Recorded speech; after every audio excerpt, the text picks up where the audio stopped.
Okay. I believe we have a quorum, so I'm going to call the meeting to order at 6:05 p.m. on February 3rd, 2026. And I believe the first order of business is to review the meeting minutes from November 3rd and December 1st.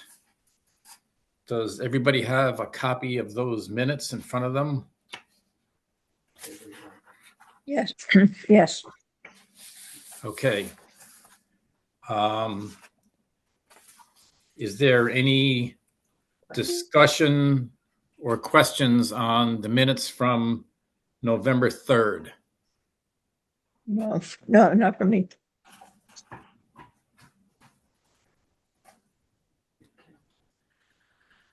Anybody else? Okay, so do we have a motion to approve them? So moved. Andrea. Okay. We need a second. That would be you, right? Okay, so that's all right. I'll make the second then. Yeah, just something. Do we have a quorum here before we start? Yeah, don't we? Yeah, I believe, Mitch, because there are only 3 members, voting members. Ian would be your third, because you and Dr. Ackerman are here, that would count. Okay, so we have a quorum. Thank you. Okay, so the meeting minutes of November 3rd are approved as is with no changes. Right. Okay. The meeting minutes from December 1st. Has everyone had a chance to review them, and are there any questions? Yes, no. Okay. Is there a motion to approve the minutes? So moved. Okay. Seconded. So if no one has anything else, we're consider those minutes approved as is for December 1st. Okay. Second order of business. Excuse me, the third order of business is review the middle school program of studies.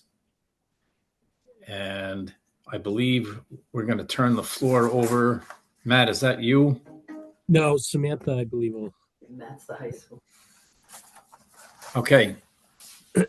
Hi, Samantha. Hi, how are you? Good. How are you?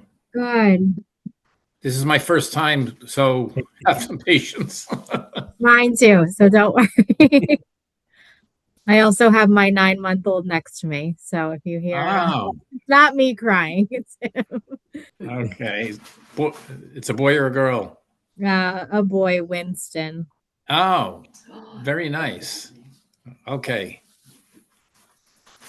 Sam, So- I'm happy to share the document if Clint can give me some sharing capabilities. I am working on it right now.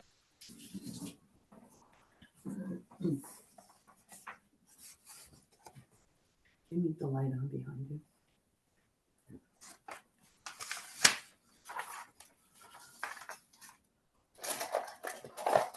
You are now a co-host, Anne Marie.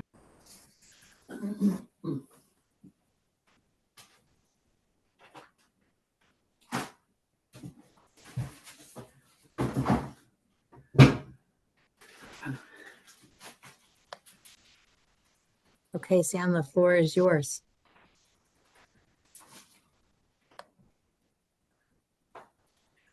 So my question is, do you want me to go through I have not done this before. You want me to go through the program of studies, or I think what's probably the best thing to do, Sam, is talk a little bit about the program studies, how it's organized, anything that's new in the program of studies, and a little bit about the process that the students go through. Would it be possible for you to open that up? I just see the agenda right now. Oh, I do have it opened up. You can't see the You can't. I just see the agenda. That's odd. I have the document open. So I think you're sharing the PDF window and the link is to a Google Doc, Anne Marie. Hmm. So you may want Okay. to stop sharing and share the new one. Okay. Give me a minute.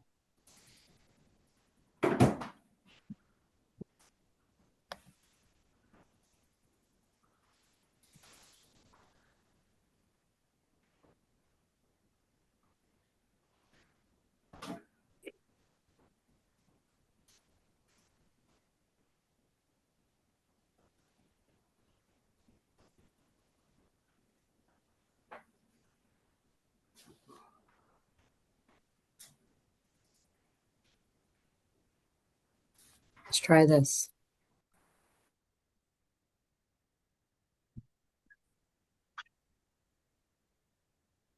Can you see that? Okay, great. Yeah. Looks great. See video right there? Gotta click it when the red line's there. Oh.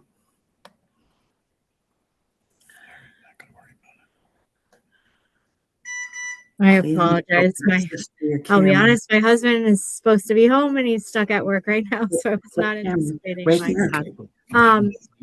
All right. So I know that you received this earlier, but this is our most up-to-date program of studies for the upcoming school year. So this is very much a living document that we do update yearly.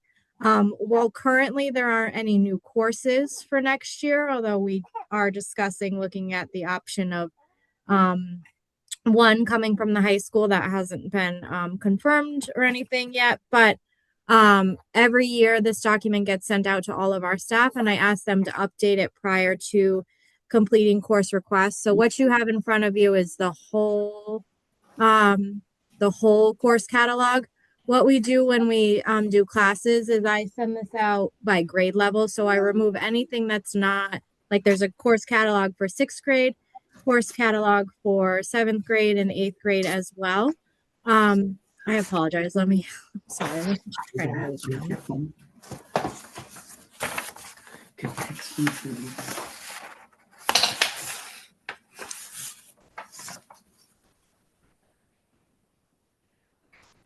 You need to stop walking in front of me. So are we going to be going through each one of these? No, she won't be going through every course. Okay. I apologize. So as I said, every year this document gets updated, but when we send it out to parents, we started doing this recently and kids to make it less cumbersome. We did it by grade level. So it says, course catalog grade 6, because if you start looking at through the courses, you'll see that some of them are very grade specific, especially our computer science and STEM classes. So it just makes it easier for them not to have to read every single course description. And then what they also get when choosing courses, and this is an important piece as well, is each grade level gets what classes they have the option of picking or need to pick. So depending upon what our requirements are. So 6th grade is very prescribed in the sense that they take a lot of the same classes and electives like design and modeling, which you can see right there. They have access to marine biology, which is a very popular course. And actually, that is one of the new descriptions that was just updated as well. And that course also encompasses our Sea Perch program through EB, which is a funded program by EB. So we don't include information about it in there because year to year, we don't necessarily know if it's going to be something that we have. But this year we do, which is great. And then if you keep scrolling, also some updates were made recently to our green architecture course, as well as our flight and space. Those two courses specifically are very heavy reading. So the teacher made some updates to those. So students know, what the course entails or encompasses. But we also have made some changes, if you keep scrolling, to our interventions because of the testing and diagnostic testing that we're using, such as iReady, or the dibbles that they use throughout intervention. So those get changed as testing changes. And then if you keep scrolling, health and PE are classes that every student takes. And depending upon the grade level, obviously, is the content of those courses. And then, sorry, if you keep scrolling, it explains what you do in PE at the different grade levels, which is very similar. We do have combined PE classes, so it's either 7-8 or 6-7. We never put 6 or 8 together. So depending upon the channel that it's in, 2 grade levels are always mixed. And then in one of our PE classes, we have adaptive PE. And so those students mix with 8th graders. We just happen to make those classes smaller, which you saw at the top. If you keep scrolling, it goes through also our required core courses, like our math, science, social studies, and language arts, as well as world language. Some of our other STEAM courses. So art ATL is one of the classes that's required at the 6th grade level. And then additional courses that we have, if you keep scrolling, these are offered as electives for our students to take. And in terms of our music courses, students are required to take at least one music course in 6th grade.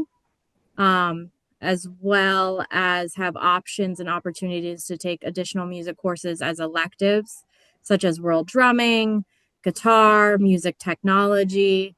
If students do not take band or chorus in 6th grade, then they take music 6, which is sort of like a general music course.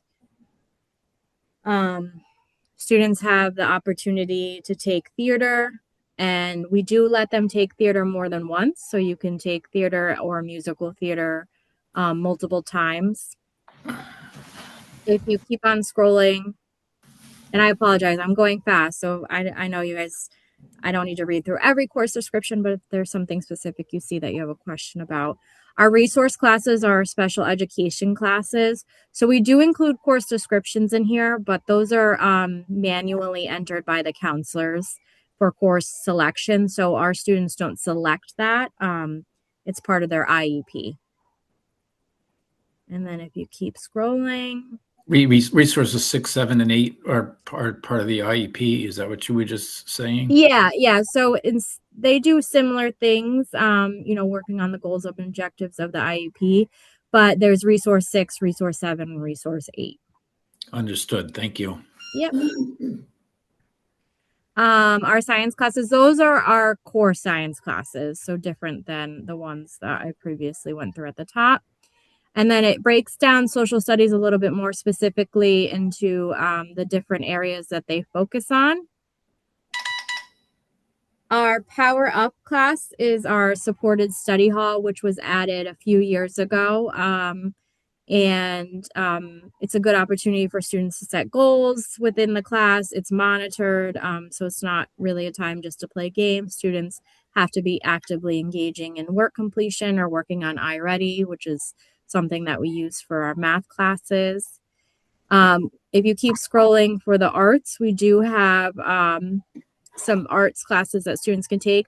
All 6th grade students take Art 6, accompanied with ATL, so that approaches to learning class that was previously on here. And then intermediate art, you can take that, and in order to take advanced art, you have to take intermediate art. So that is one of our prerequisites. And then I think here, yep, to the bottom.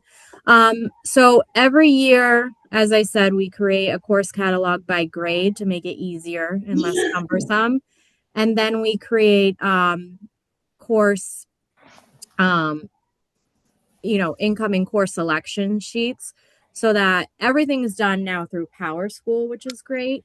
So parents, students can sign on to Power School and select the courses that they want to request for next year. But we do provide these sheets via Parent Square and or in person when we go down to the fifth graders schools to make it easier so that they can check things off, so that when they go into Power School, all they have to do is select the courses. Or if, you know, we have new students who aren't necessarily in the system, we have them complete the course selection sheet, and they the counselors can then input it for them. But it does a nice job. I know I don't have sharing access, but the course selection sheets do a nice job showing them the areas that they have to select courses in and the ones that are required.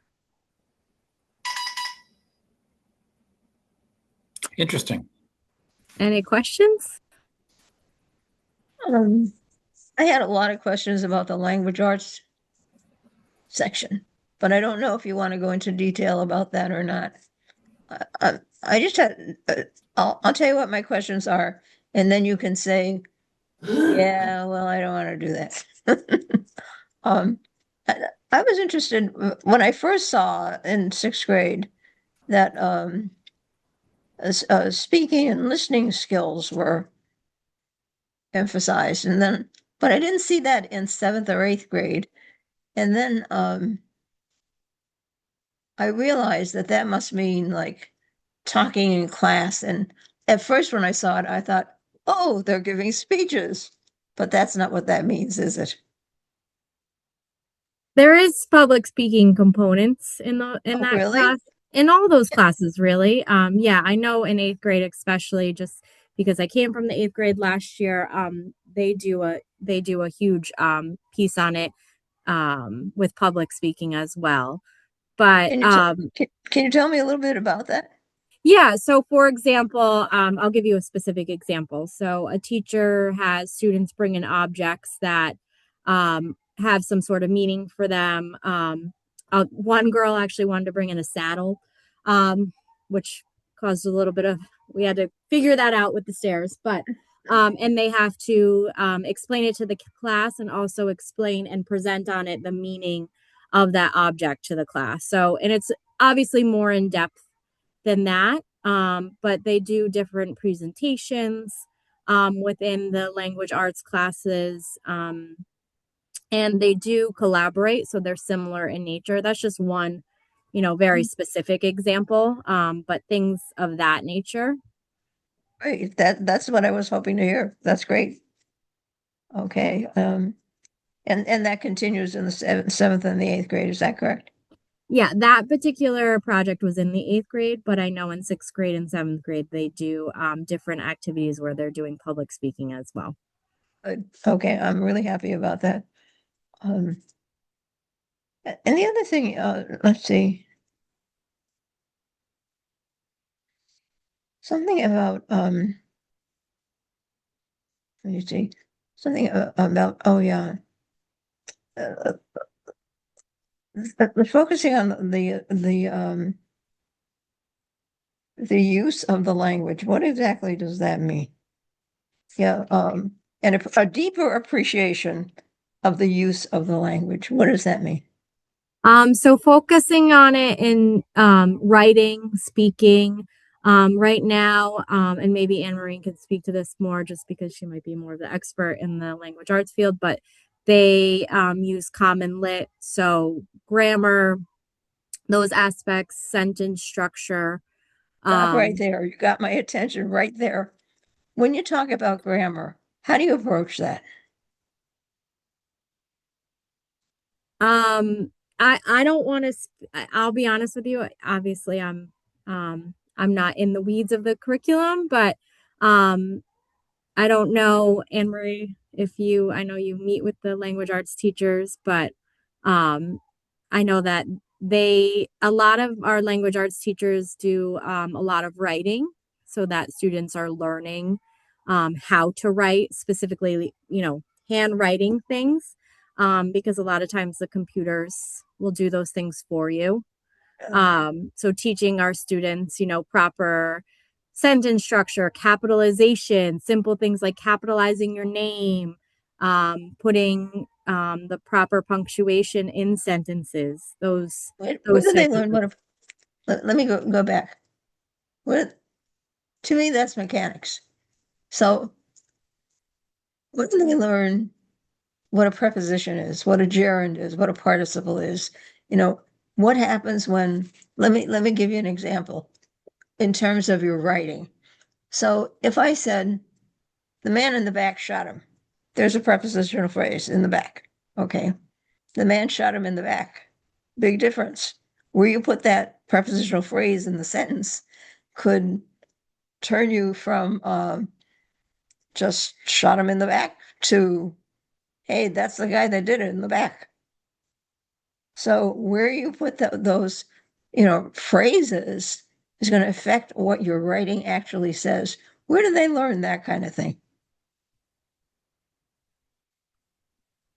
So in sixth grade, I can speak for our school. In sixth grade, they start learning those type of things.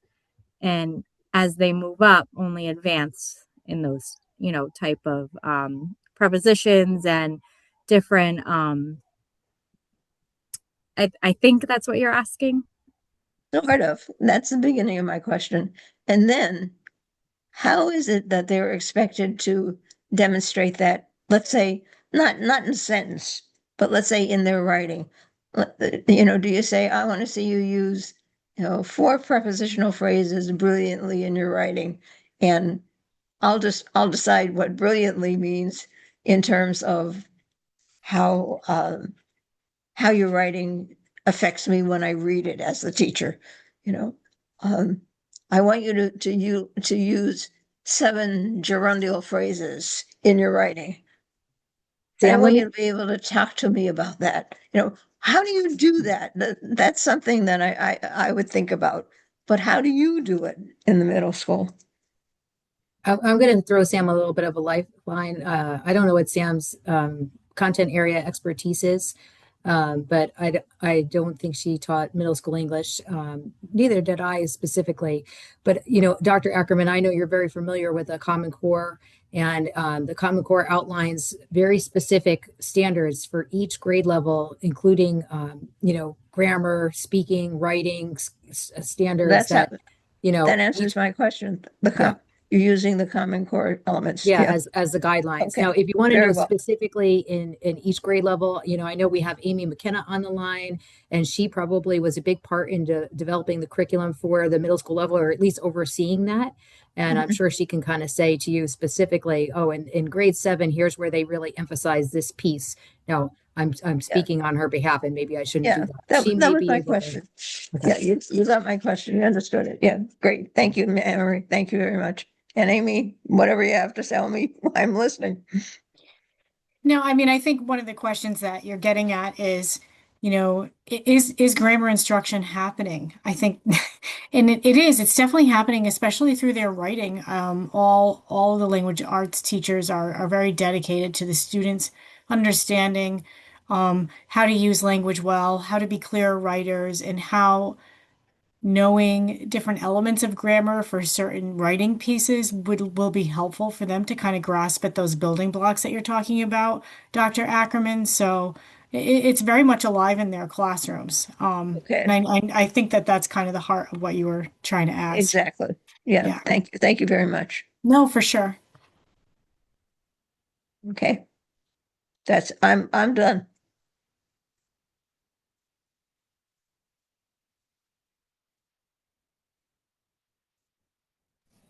Are there any more questions or comments?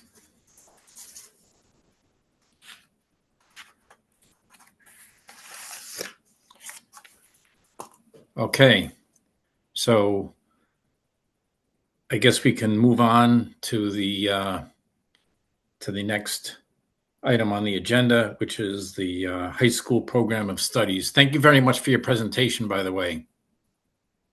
You're welcome.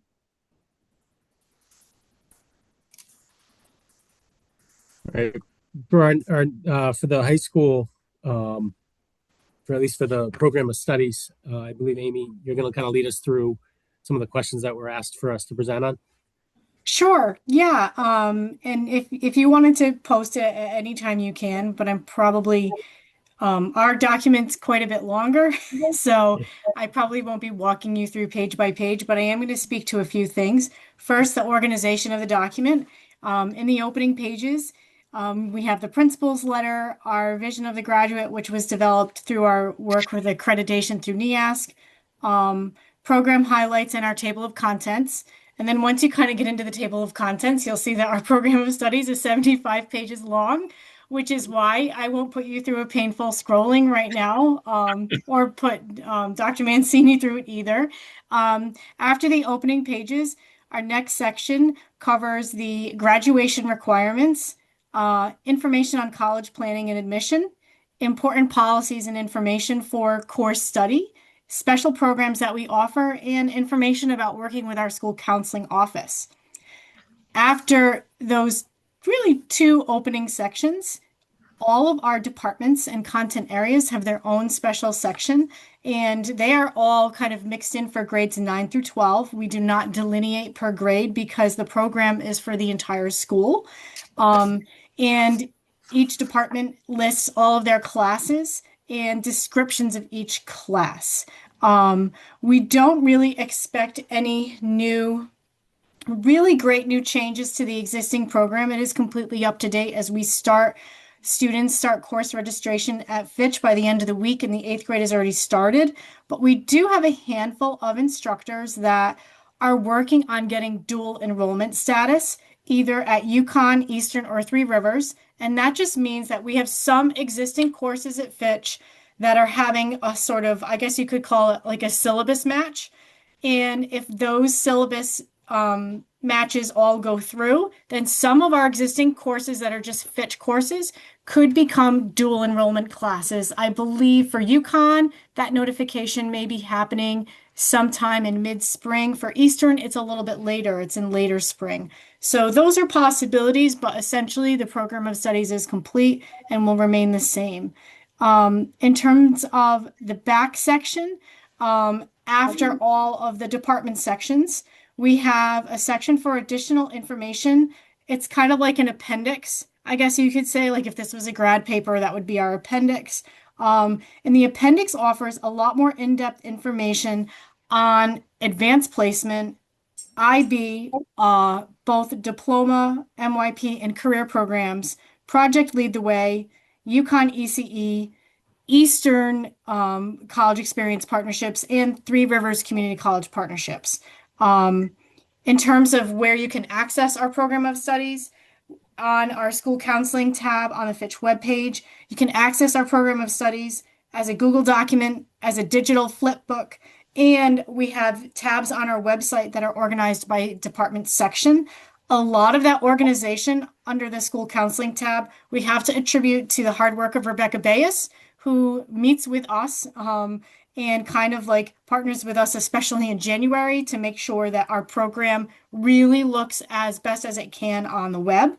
Our students can use, and families, use the document to read descriptions of courses and see how they can sort of make their program and allocate credits for graduation requirements. Every year, we kind of have a timeline for producing our program of studies. We begin in early fall.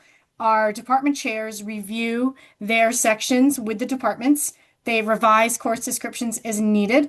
They look to see if all classes should remain at 1 credit. Sometimes they get kicked back to half a credit. All that work kind of gets done in early fall.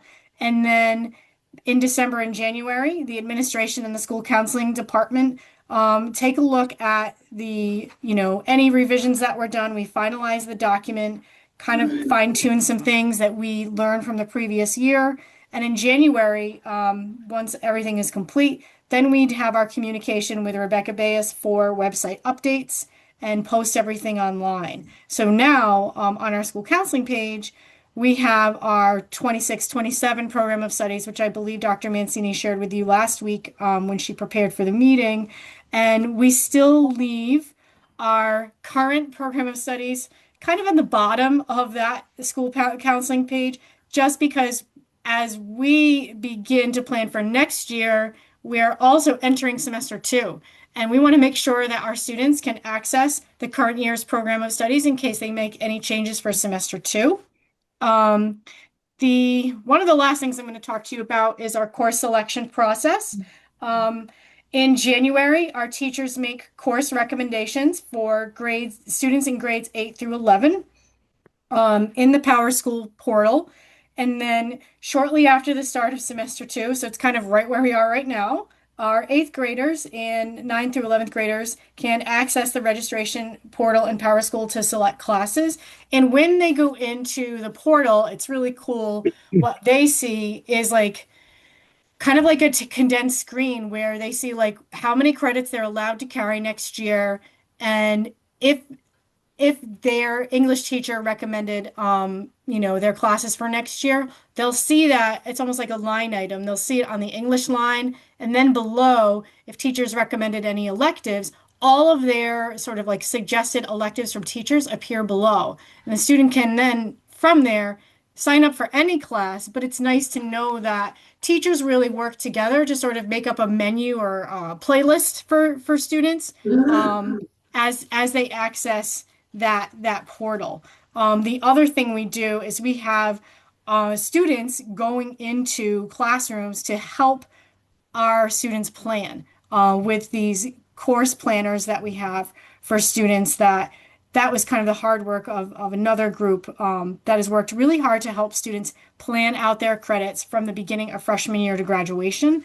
And because we are paying a lot more attention to career pathways and getting kind of excited about some of the career pathways that we're able to offer now, those course planners are an essential piece. And the involvement of our students in helping other students with those course planners are an essential piece. And I do have to give a shout out to the Black Student Union. They do take a considerable amount of leadership with that. And our school counseling department began that process at freshman orientation with the 9th grade specifically this year. After course registration is complete in late February, early March, what we do as an administration is we look at our enrollments, and then we decide which classes are going to be allocated towards the master's schedule. Department chairs receive those allocations, and they draft teacher schedules for the administration. And then the administration works with the school counseling department to develop the master schedule in Power School. There's quite a bit of stuff behind the scenes going on with the computer and the people working with the computer for that. And then budget depending, our master schedule is usually ready in the spring, and then we wait for our staffing outcomes after the budget process and try to release our, what I would say, final draft of the master schedule sometime in late spring. In terms of new courses for 26-27, not too many this year. We are offering Naval Science 4 so that our students that have been in our Naval Science program now for some time can go on to the final year of that study in that program.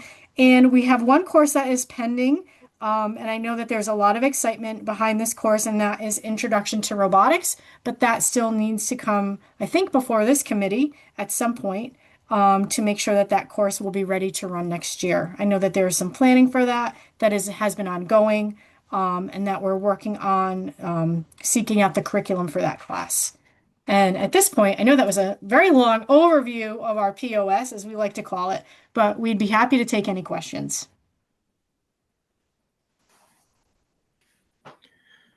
This is Mitch. I was quite impressed with the process that you described, and I was also happy to hear that it looks as though the teachers provide direct input to what they believe would be better for the students. How do the guidance counselors fit into that, or don't they? Yeah, the guidance counselors definitely fit into it. They are heavily involved in course scheduling and in course selection. They really do advise students that have questions about when to take certain classes or what classes could be best for them at any point in time. And they also have quite a pulse on, which classes are sort of our high frequency classes that students are just drawn to because either they have high interest or maybe it's something like culinary or sculpture, and they are just plain fun, and students love taking those classes. So I would say our school counseling department really has a huge pulse on course selection throughout the whole process, and also after course selection with sort of modifying schedules as changes need to come up.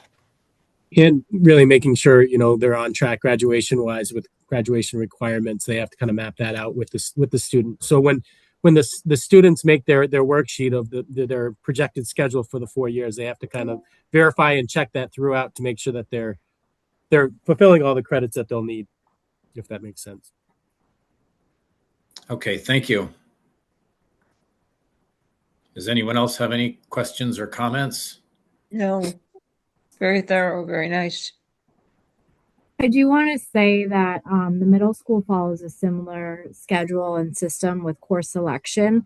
We actually worked with the high school a couple of years ago. I worked very closely, specifically with Amy and Carmita, with a power school liaison. And so we do something very similar with our course selection as well, and just making sure that although we don't have credits, making sure that our students are picking classes that are, based on their interests.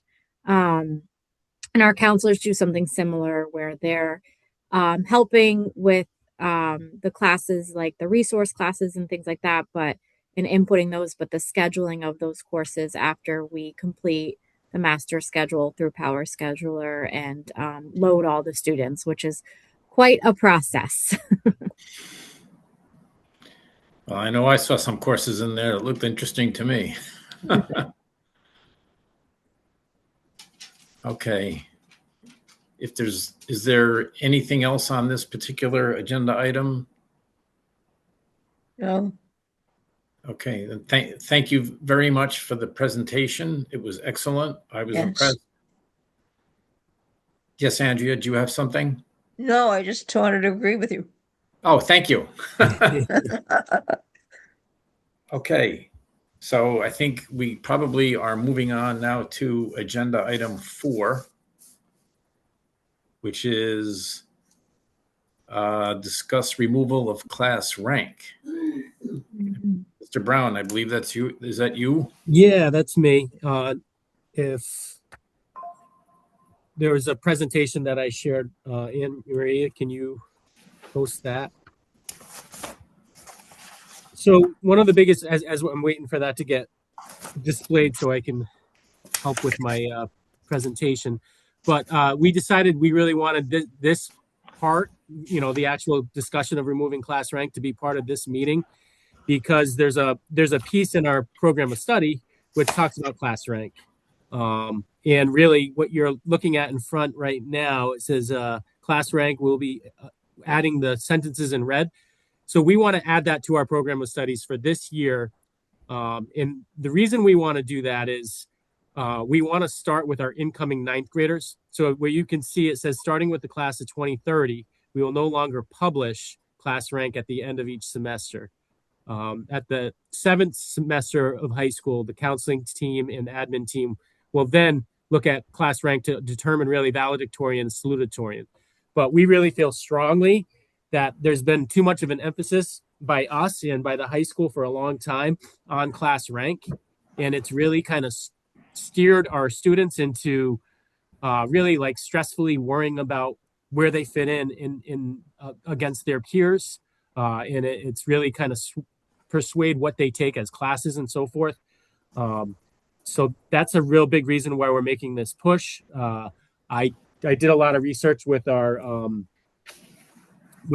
local ECC principals to see where they're at, and I'm going to present that in a second. But we feel like it's really important because we want to make this push for our current 8th graders and incoming 9th graders to really get this into the program of studies now. We felt like it's important not to start with our current 9th graders or 10th graders or 11th graders, because they've already started the game, right? They've already started, working towards fulfilling their class rank or their weighted GPA. So we didn't think it was fair to just take that away from groups that are already working on it. So we had an ECC meeting recently was hosted actually by Fitch with some other local ECC schools. And those that weren't able to attend, I did send them a survey. And really the questions we asked are, do you publish class rank? And we had 16 different respondents from ECC schools and or other local schools close by. And my eyes are awful, but from what we surveyed, 68.3% of the schools no longer publish class rank, and about 31% still do. So the trend is really started already where most schools aren't publishing class rank anymore. However, most schools still utilize class rank to determine valedictorian and salutatorian, as is indicated by the pie chart on the bottom right. The pie chart on the top left is really just how many publish the class rank. And then the next, I'm not going to read through all of these, but these are actual quotes from the local principals about their feeling on class rank. As you can kind of peruse through some of those, I'm just going to highlight the one on the bottom. Students fixate on competing with other students, and it drives students and parents to levels of stress and can't read the rest of it right now. In competition that are not in the best interest of our students. Really, it's unwarranted stress. Our kids are really competing against each other when they're actually, applying to the different schools that they're applying to. Those aren't even the kids that they're going up against. So kind of looking more at a percentile ranking system, we think is more productive for our students and more valuable when schools are looking at their information. And again, I'm not going to read through each of these, but I just thought it was appropriate to put these on so that you could get some input as to what other principals are thinking or seeing currently in the region. We also have our counseling department reached out to UConn to see what they felt was the impact of class rank and whether it be published or not. And they have yet to give us an official statement. They had to go through their channels, but they are working on an official statement to provide with us. But in actuality, in a lot of our counselors' opinion, they feel that when we're publishing class rank every single year in their applications, it's actually hurting more kids than it's helping.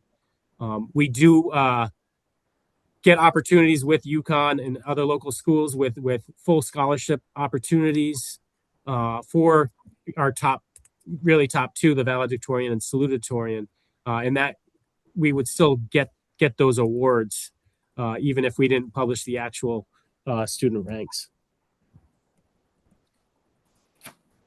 And on the last slide, it really just I provided a link to the different scholarship opportunities at UConn. But most of them really just talk more in percentiles rather than the actual rank.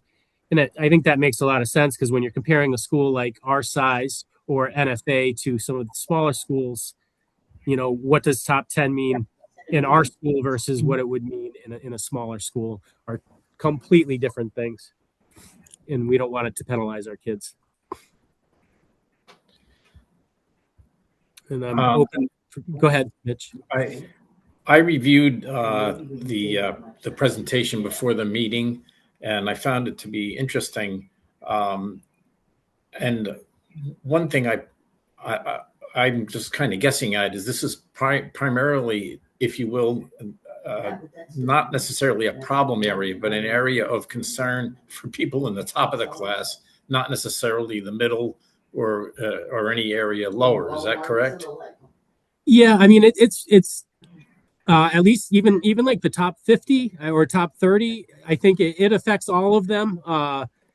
Really, but you're really correct that especially in the top of the class, they really get persuaded. I mean, it gets to the point where students sometimes will not take, continue in music if it's not at the highest weighting, or students will take, they're forcing themselves to take all AP, IB courses. And even at times in the past, they've even wanted to take classes over the summer just to bump their GPA up. And it's just like it's not a healthy competition that is created for our classes. And I think that it gets echoed by almost every school in the area. Most school, or not most, but a lot of schools had made this change probably about 8 years ago or close to it.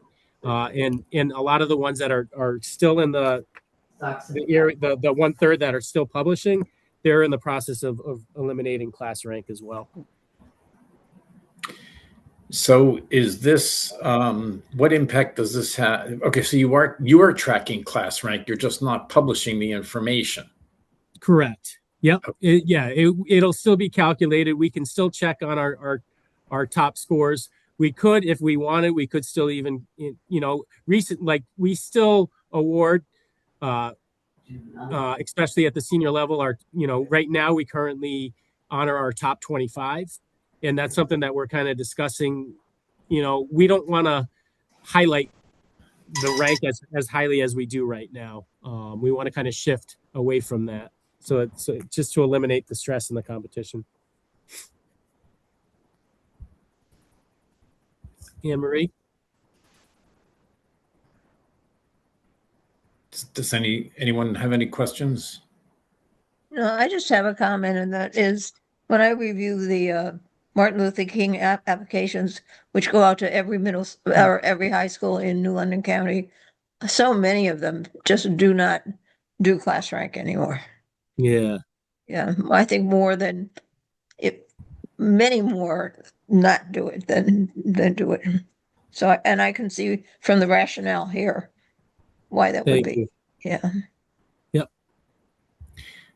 Okay, I have a question. It was a long time ago since I applied to college, but when I did, I thought I recalled some requiring or that the students be at a certain place in the class, and that was a requirement that the school had. Is that a possibility now? Then the student might not know, and how would such a situation be handled?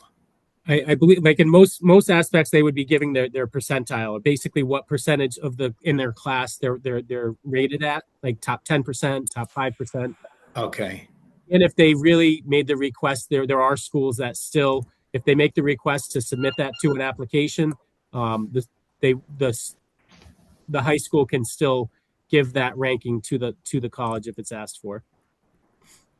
If I can just jump in here with your permission, Mitch, Sure. That's one of the things I have my hand up about. Is I actually did a little bit of research on this in the last week, knowing that this was going to come up on the agenda tonight, and there's been some studies lately, because certainly there's a lot of schools that have moved in this direction, and I think that what I read in the studies were there's about 18% of colleges nationwide now that are still looking at class rank. That what they've noticed is that every high school, even if you look here at the schools just in the area,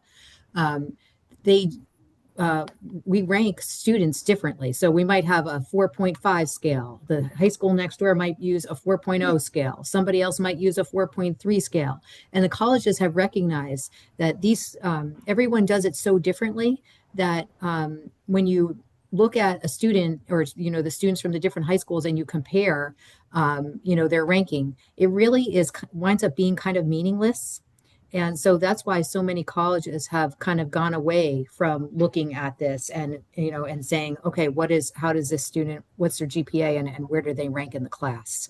And so I agree with the high school here in terms of their proposed move, and that's why I support it as well. I don't believe that it's going to negatively impact any students.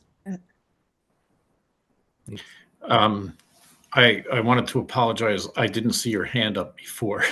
Oh, that's okay. It's okay. Okay, so does anyone else have any questions or comments? No. So I think, and Anne Marie, I'm going to ask you for some help here. It seems to me that probably we could take an action to make a recommendation as to whether or not this should be brought before the the BOE. I believe that this is going to correct? be something that has to be brought forward to the full board, and I'm also going to ask Dr. Ackerman for her guidance. You know, having been a longtime chair of this committee, Dr. Ackerman, do you believe that that would be the case? To recommend that we get rid of class rank? No, Is that that what we you're have to asking? bring. Is this something we have to bring forward to the full Oh. board? Yes. That's what I thought. Yeah. Yeah, this is not something that is within our jurisdiction. Yeah, so this is something that we would say we're bringing forward to the full board, but with this subcommittee or with this committee's support. Yes. Yes, definitely. Exactly that way. Thank you. So Okay. Mitch, your next steps would be to let Bev know that this is something that we've discussed, that the committee is in favor of, but would be you're requesting to put on the agenda for a regular Board of Ed meeting. Yeah, and I'd let her know that we're recommending it. Will do. Okay, it was a very good presentation. I thought it was insightful. Yeah. Thank you. And I think it's a good way to go. Yeah. Okay. Was there anything else on item 5, which was discuss removal of class rank? If not, we'll move on to item 6, review referral tracking sheet. Who's got the lead on that? Well, thank you. I'm going to sneak out because I'm going to go catch the basketball game in strings orchestra. Okay, luck, thank you Alex. very much. Appreciate it. Thank you so much, everybody. Yes, Bye. thank you. Thank you again. It was excellent. Thank you.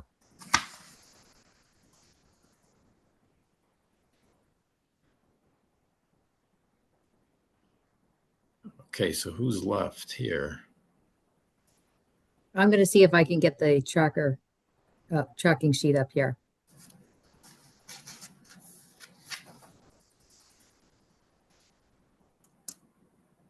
Oh, I had that somewhere. I have a hard copy in front of me, but that doesn't do you any good. First one is the program review that we just did it. So that's done. I think.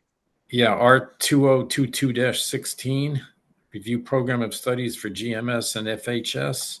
Yeah. I would agree with you, Andrea. I just would like to get Anne Marie's okay on that to make sure I'm interpreting correctly. Yes, that actually was that was we did that intentionally. Sweet. Okay, so for date completed, we'll put 2/3/26. And I am really struggling to get this up here.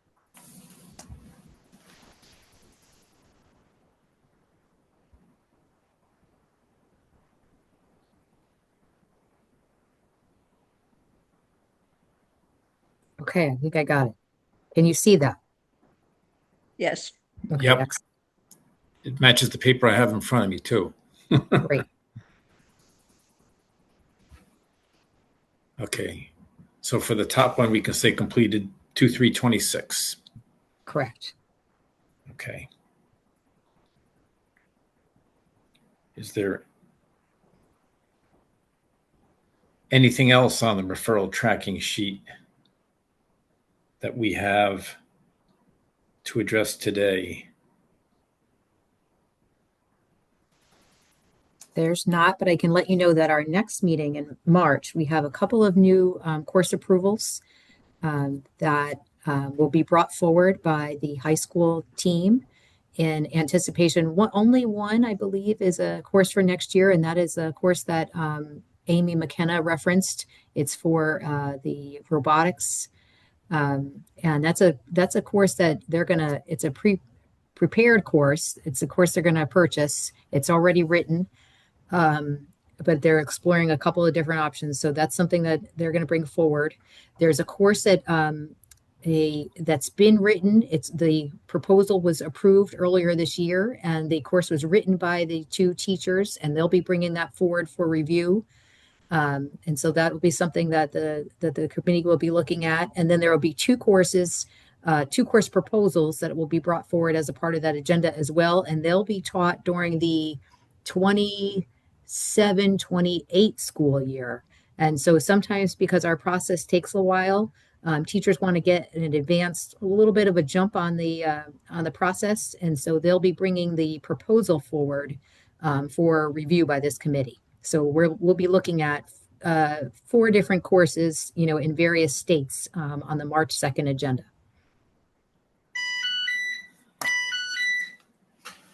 Excuse me, that's my insulin pump. I apologize. No problem. Okay. Thank you for the heads up about what we're in store for at the next meeting. Is there anything else on item 7, future meeting topics? Okay, so I don't see any hands up. Mitch, I can barely see. My cataract is coming off sometime soon. The discussion of IB and IT. That's what that, I just wanted to make sure that's what that says, right? Does For that say our I? 2024-34, Yeah, it says discussion regarding the study of IB and then in parentheses IT. yeah. I don't know what IT is. What does that mean? I believe, Dr. Ackerman, that's Ian Thomas. Oh, Oh, well then, okay.